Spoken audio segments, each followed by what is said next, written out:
한양 동대문 장터는 새벽부터 시끌벅적했습니다. 상인들의 호객 소리와 물건값을 흥정하는 목소리가 뒤섞여 있었어요. 그 복잡한 인파 속에서 한 소녀가 조용히 앉아 있었습니다. 15살 설아는 거지였어요. 찢어진 누더기를 걸치고 맨발로 차가운 땅바닥에 앉아 있었습니다. 하지만 그녀의 눈빛은 남달랐어요. 깊고 맑은 눈동자가 지나가는 사람들을 하나하나 관찰하고 있었습니다. 저기 비단 장수 아저씨는 오늘 큰 손님을 만날 거야. 설아는 혼잣말로 중얼거렸어요. 그녀에게는 특별한 재능이 있었습니다. 사람들의 표정과 몸짓만 보고도 그들의 마음을 읽을 수 있었어요. 누가 거짓말을 하는지, 누가 진심인지 한눈에 알아차렸습니다. 아이고, 갑자기 비명소리가 들렸어요. 보찜을 들고 가던 노인이 넘어져 짐꾸러미가 사방에 흩어졌습니다. 주변 사람들은 모른 척 지나갔어요. 설아는 망설임 없이 달려갔습니다. 할아버지 괜찮으세요? 설아는 노인을 일으켜 세우고 흩어진 물건들을 하나하나 주워 담기 시작했어요. 거지 신분이지만 그녀의 손길은 정성스러웠습니다. 바로 그때였어요. 한 노인이 설아 앞에 멈춰 섰습니다. 허름한 도포를 입었지만 눈빛이 예사롭지 않았어요. 그는 설아의 얼굴을 뚫어지게 바라보더니 갑자기 뒤로 물러났습니다. 세상에 이럴 수가. 관상가 백운 선생의 목소리가 떨렸어요. 그는 40년 동안 수많은 사람의 관상을 봐왔습니다. 하지만 이런 관상은 처음이었어요. 아가씨 잠깐만요. 백운 선생은 설아에게 다가갔습니다. 설아는 경계하는 눈빛으로 그를 올려다봤어요. 무슨 일이세요? 어르신 당신의 관상을 보니 참으로 놀랍구랴. 백운 선생의 손이 미세하게 떨렸습니다. 그는 숨을 깊게 들이쉬었어요. 아가씨는 왕후가 되거나 조선 최고 부자의 안방마님이 될 관상을 타고났소. 설아는 눈을 크게 떴습니다. 그녀의 입술이 살짝 벌어졌어요. 그게 무슨 말씀이세요? 저는 거지예요. 부모님도 없고 이름조차 제대로 된 게 아니에요. 관상은 거짓말을 하지 않소. 당신의 이마는 넓고 맑으며 코는 곱고 풍만하오. 입술은 붉은 매화 같고 턱은 둥글면서도 단단해 보이는 기품이 있소. 백운 선생은 설아의 얼굴을 더욱 자세히 살폈습니다. 그의 눈에 경외감이 서렸어요. 특히 당신의 눈 지혜와 총명함이 가득하오. 이런 눈을 가진 사람은 반드시 큰 인물이 되는 법이지요. 설아는 고개를 저었습니다. 하지만 가슴 한구석에서 무언가 뜨거운 것이 솟아올랐어요. 어르신, 저 같은 거지가 어떻게 왕후가 되겠어요? 말도 안 되는 소리예요. 운명은 알 수 없는 것이오. 하지만 한 가지는 확실하오. 당신은 평범한 삶을 살 사람이 아니라는 것이지. 백운 선생은 품에서 동전 몇 잎을 꺼내 설아에게 건넸습니다. 이것을 받으시오. 그리고 기억하시오. 당신의 운명은 이미 정해져 있다는 것을. 관상가가 떠난 후 설아는 멍하니 서 있었어요. 왕후, 부자의 안방마님. 그녀는 쓴웃음을 지었습니다. 하지만 왜일까요? 마음 깊은 곳에서 작은 희망의 불꽃이 타오르기 시작했어요. 바로 그때 장터가 술렁이기 시작했습니다. 사람들이 길을 양옆으로 비켰어요. 화려한 가마가 나타났습니다. 복덕 상단의 대주인님이시다. 누군가 외쳤어요. 설아는 고개를 들어 가마를 바라봤습니다. 복덕 상단은 조선에서 가장 큰 상점이었어요. 전국 8도의 지점을 두고 있었습니다. 가마의 발이 거치고 한 중년 남자가 모습을 드러냈어요. 조만석은 조선 최고의 거부였습니다. 그의 재산은 나라 곳간과 맞먹는다는 소문이 있을 정도였어요. 상인들이 허리를 깊게 숙였습니다. 조만석이 지나가는 곳마다 사람들은 경외의 눈빛을 보냈어요. 그는 위험 있게 걸었지만 얼굴에는 온화한 미소가 있었습니다. 저분이 바로 조만석 대감이구나. 설아는 작게 중얼거렸어요. 그녀의 특별한 능력이 조만석을 읽기 시작했습니다. 겉으로는 온화해 보이지만 내면에는 날카로운 판단력과 냉철함이 숨어 있었어요. 그리고 무언가를 간절히 찾고 있는 것 같았습니다. 후계자를 찾고 계시는구나. 설아는 직감적으로 알았어요. 조만석의 눈빛에서 외로움과 갈망을 읽었습니다. 자신의 모든 것을 물려줄 사람을 찾는 간절함이었어요. 조만석이 설아 앞을 지나갔습니다. 순간 그들의 눈이 마주쳤어요. 조만석의 걸음이 잠시 멈췄습니다. 그는 설아를 바라봤어요. 거지 소녀였지만 무언가 특별한 기운이 느껴졌습니다. 하지만 조만석은 이내 다시 걸음을 옮겼어요. 설아는 그의 뒷모습을 바라봤습니다. 관상가의 말이 다시 떠올랐어요. 조선 최고 부자의 안방마님. 설아는 고개를 흔들었습니다. 그런 일은 일어날 수 없었어요. 그렇지만 가슴이 이상하게 두근거렸습니다. 해가 서산으로 기울었어요. 장터는 서서히 한산해졌습니다. 설아는 오늘 얻은 동전을 세어봤어요. 겨우 끼니를 때울 정도였습니다. 그녀는 다시 구석진 곳에 자리를 잡았어요. 차가운 바람이 불었지만 설아의 마음은 뜨거웠습니다. 관상가의 예언이 계속 머릿속을 맴돌았어요. 내가 정말 특별한 운명을 타고났을까? 설아는 하늘을 올려다봤습니다. 별들이 반짝이기 시작했어요. 그 별빛이 마치 그녀의 미래를 비추는 것 같았습니다. 내일은 또 어떤 일이 일어날까요? 설아는 낡은 거적대기를 끌어당기며 눈을 감았습니다. 꿈속에서라도 따뜻한 집과 배부른 밥상을 만날 수 있기를 바라면서요. 하지만 운명은 이미 움직이기 시작했습니다. 설아가 모르는 사이에 그녀의 인생을 완전히 바꿀 만남이 다가오고 있었어요. 다음 날 아침 동대문 장터에 낯선 청년이 나타났습니다. 25살의 이윤이었어요. 그의 도포는 낡았지만 어깨는 꿋꿋했습니다. 몰락한 양반가의 자손답게 품위가 있었어요. 이윤의 아버지는 한때 높은 벼슬을 지냈습니다. 하지만 모함에 휘말려 가문이 풍비박산 났어요. 이윤은 살아남기 위해 전국을 떠돌았습니다. 평양에서 비단 장사를 배웠고 전주에서는 종이 거래를 익혔어요. 이제 한양에서 새 삶을 시작해야겠어. 이윤은 다짐했어요. 그의 눈에 결연한 의지가 번뜩였습니다. 거대한 건물과 분주히 오가는 일꾼들이 보였어요. 누구시오? 문지기가 물었습니다. 이윤은 당당하게 대답했어요. 조만석 대감을 뵙고자 왔소. 상단에서 일하고 싶소이다. 문지기는 코웃음을 쳤습니다.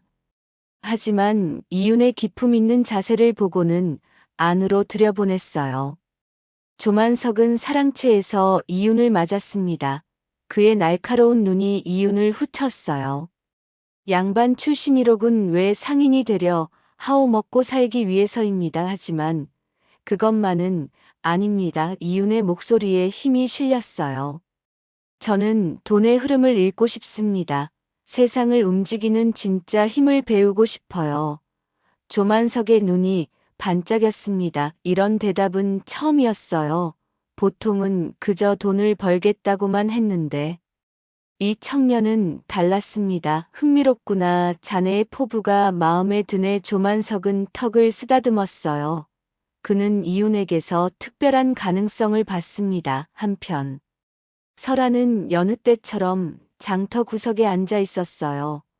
오늘따라 배가 더 고팠습니다. 사흘째 제대로 먹지 못했거든요. 이윤이 복덕 상단에서 나왔습니다. 그는 곧장 장터로 향했어요. 장사를 시작하기 전 장터를 둘러봐야겠다는 생각이 들었습니다. 그때 이윤의 눈에 설아가 들어왔어요. 초라한 모습이었지만 묘하게 시선을 끌었습니다. 이윤은 자신도 모르게 발걸음을 멈췄어요. 설아도 이윤을 봤습니다. 순간 심장이 쿵 내려앉았어요. 왜일까요? 처음 보는 사람인데 가슴이 이상하게 뛰었습니다. 이윤은 주변 주막으로 갔어요. 따뜻한 죽 한 그릇을 사서 설아 앞에 놓았습니다. 드시오. 설아는 깜짝 놀랐어요. 눈이 동그랗게 됐습니다. 왜 이러시는 건지요? 배고파 보여서 그러오. 나도 굶어본 적이 있어서. 이윤의 목소리가 부드러웠어요. 설아는 떨리는 손으로 죽그릇을 받았습니다. 뜨거운 김이 얼굴을 스쳤어요. 눈물이 날 것 같았습니다. 고맙습니다. 정말 고마워요. 설아가 죽을 먹는 동안 이윤은 옆에 앉았어요. 이름이 어떻게 되시오? 이윤이 물었습니다. 설아라 하옵니다. 눈 속에 핀 꽃입니다. 아름다운 이름이요. 저는 이윤이라고 하오. 두 사람의 눈이 마주쳤습니다. 그 순간 전율이 흘렀어요.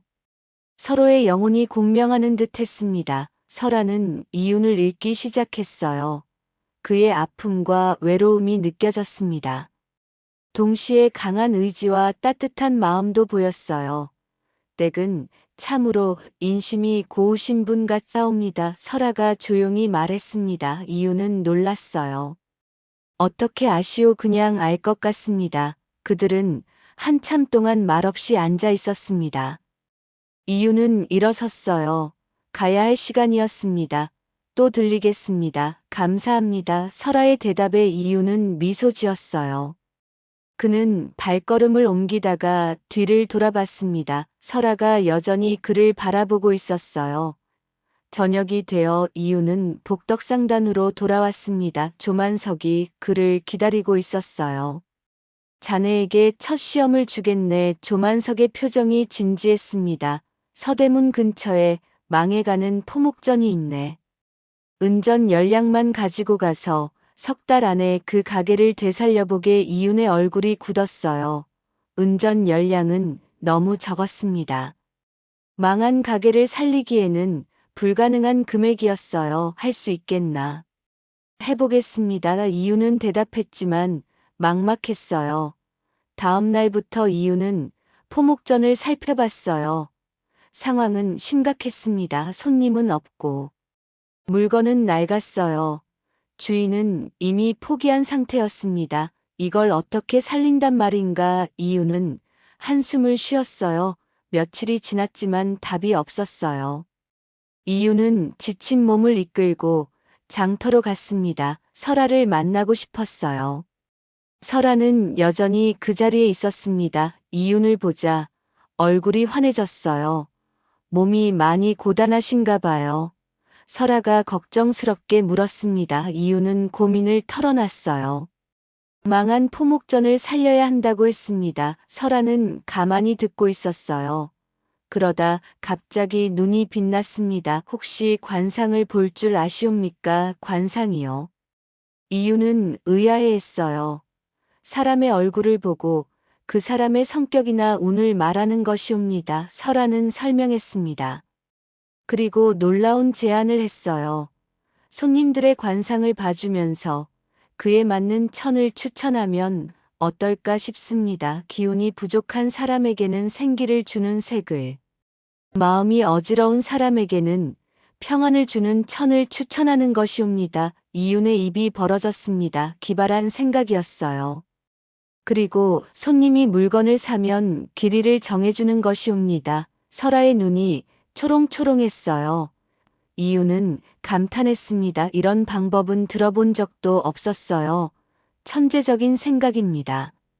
설아 씨는 정말 현명한 듯합니다. 이윤이 감격했습니다. 설아는 수줍게 웃었어요. 이윤은 곧바로 설아의 조언을 실행했어요. 포목전의 관상을 잘 보는 이가 있다 소문을 내고 천을 사면 앞날을 알려준다고 했습니다. 신기하게도 맞아떨어졌습니다. 소문이 퍼지기 시작했어요. 손님이 하나둘 늘어났습니다. 한 달이 지나자 가게는 활기를 되찾았어요. 조만석은 결과를 보고 놀랐습니다. 불가능해 보였던 일을 해낸 것이었어요. 훌륭하군. 어떻게 이런 방법을 생각해냈나 이유는 잠시 망설였어요. 그저 간절히 고민해 보았습니다. 조만석은 의미심장하게 웃었어요. 그의 예리한 눈은 이미 뭔가를 눈치챈 듯 했습니다. 그래, 수고했네. 다음 시험을 준비하겠네. 이윤이. 나간 후 조만석은 부하를 불렀어요. 이윤을 잘 지켜보게. 특히 누구를 만나는지 알아보도록. 조만석의 눈이 날카롭게 빛났습니다. 이윤의 뒤에 누군가 있다는 것을 직감했어요. 복덕 상단 안채에서 날카로운 목소리가 울려 퍼졌습니다. 조만석의 조카 조한식이 주먹을 불끈 쥐고 있었어요. 숙부님, 어떻게 그런 근본 없는 놈을 상단에 들이실 수 있습니까? 한식의 어머니인 조씨 부인도 옆에서 거들었어요. 맞아요. 오라버니, 그놈이 거지계집과 어울린다는 소문이 파다합니다. 조만석은 차를 마시며 조용히 듣고 있었습니다. 그의 표정은 평온했어요. 한식은 어려서부터 상단의 후계자가 되리라 믿어 의심치 않았어요. 그런데 갑자기 나타난 이윤이 모든 것을 망치고 있었습니다. 제가 직접 나서서 그놈을 쫓아내겠습니다. 한식의 목소리가 떨렸어요. 그럴 필요 없네. 조만석이 드디어 입을 열었어요. 내가 두 번째 시험을 줄 테니 지켜보기나 하세. 이번 시험에서 실패하면 자연히 떠날 것이야.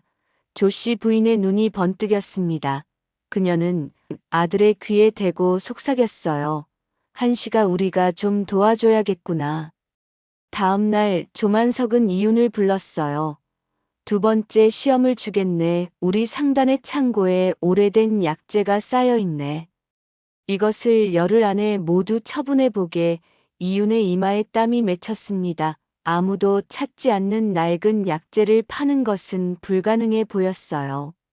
최선을 다하겠습니다. 이윤은 대답했지만 막막했어요.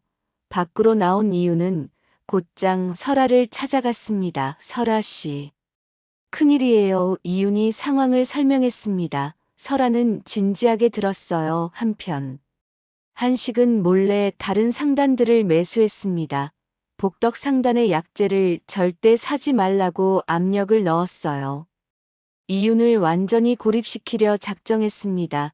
사흘이 지났습니다. 이윤은 약재를 들고 나갔지만 단 한 보따리도 팔지 못했어요.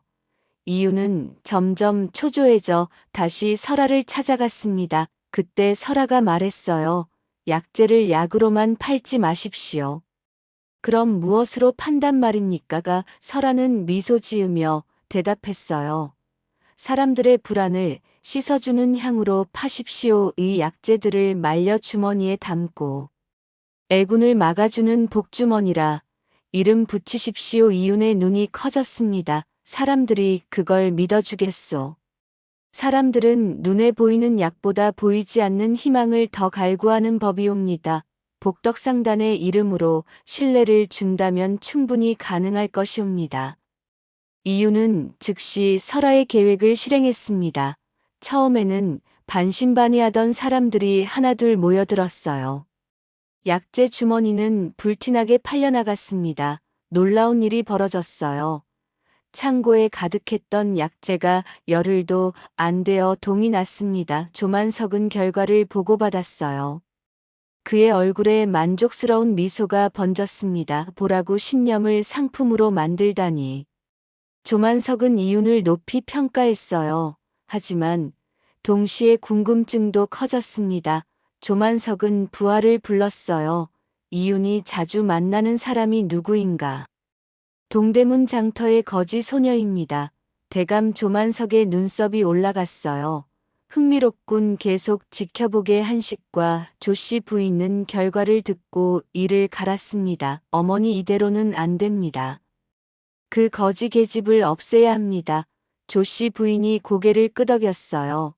걱정 마라. 내게 좋은 수가 있다. 그녀는 비단 주머니에서 값비싼 놀이개를 꺼냈어요. 그리고 하인을 불렀습니다. 이것을 몰래 그 거지 계집의 짐 속에 넣어두거라. 아침이 밝았습니다. 장터가 시끌벅적해질 무렵이었어요. 너 내 놀이개를 못 보았느냐?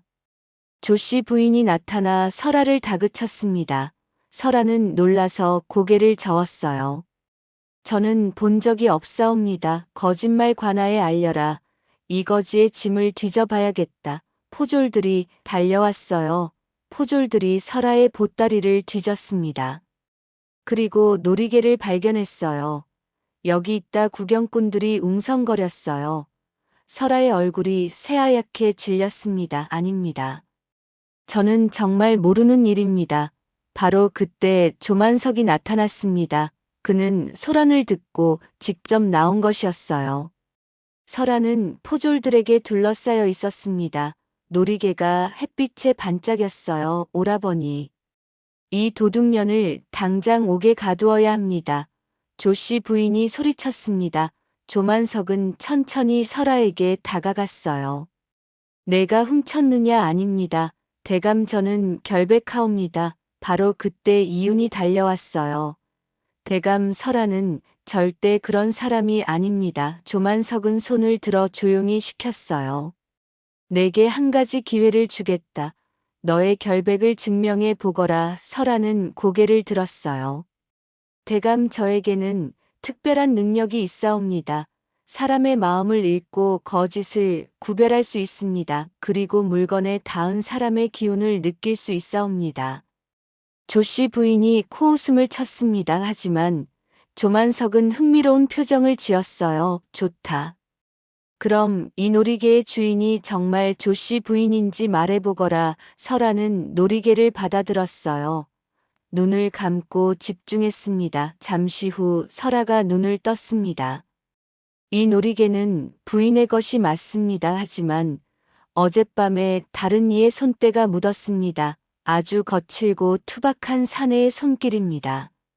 그 사람은 손가락 한마디가 짧거나 큰 상처가 있는 자일 것이옵니다. 조만석은 조씨 부인의 하인들을 하나씩 살폈어요. 너희들 손을 보여보거라. 그중 한 명의 오른손 검지가 짧았습니다. 그는 얼굴이 새파랗게 질렸습니다. 내 놈이로구나. 조만석의 목소리가 차가워졌어요. 용서하십시오 대감. 저는 마님께서 시키는 대로 하인이 무릎을 꿇었어요. 장터가 조용해졌습니다. 모든 시선이 조씨 부인에게 쏠렸습니다. 동생 실망이로다. 조만석의 목소리에 분노가 서렸습니다. 무고한 사람을 모함하다니. 조씨 부인과 한식은 아무 말도 하지 못했어요. 조만석은 설아를 돌아봤습니다. 놀라운 재능이로구나. 내가 이윤을 도왔던 것이냐? 설아는 고개를 숙였어요. 죄송합니다. 대감 미안해할 것 없다. 진짜 사람을 알아보는 눈을 가진 것 같아서. 이윤은 설아의 손을 잡았습니다. 설아 처자. 당신은 정말 대단하오. 설아의 눈에서 기쁨의 눈물이 흘렀습니다. 조만석은 한식과 조씨 부인에게 당분간 상단의 일에 관여하지 마라 명했습니다. 너의 재능을 더 크게 써보고 싶구나. 조만석이 위조 문서와 진짜 문서를 섞어 내놓았습니다. 구별해낼 수 있겠느냐. 설아는 문서들을 살펴보고 정확히 가짜를 골라냈습니다. 먹의 결이 다르고 글을 쓴 사람의 마음이 떨리고 있사옵니다. 조만석은 박수를 쳤습니다. 놀랍다. 이런 재능을 가진 사람은 처음 보는구나. 그는 이윤을 바라봤어요. 자네는 참으로 현명한 반려를 곁에 두었도다.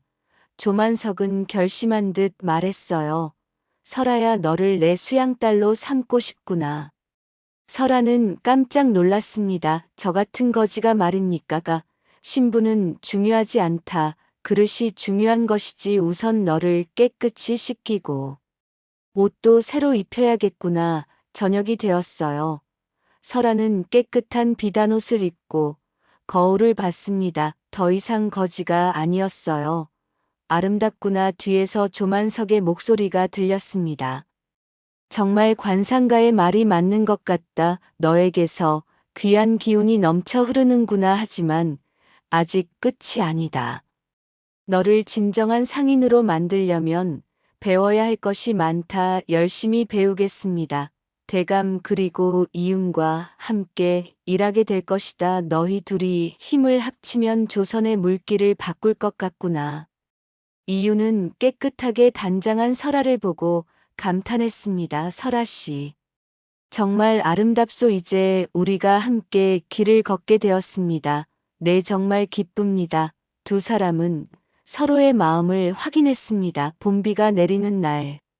조만석은 식솔들을 모두 불렀습니다. 오늘 중요한 결정을 알리고자 하오. 나는 설아를 내 수양딸로 삼기로 했소. 한식이 벌떡 일어났습니다.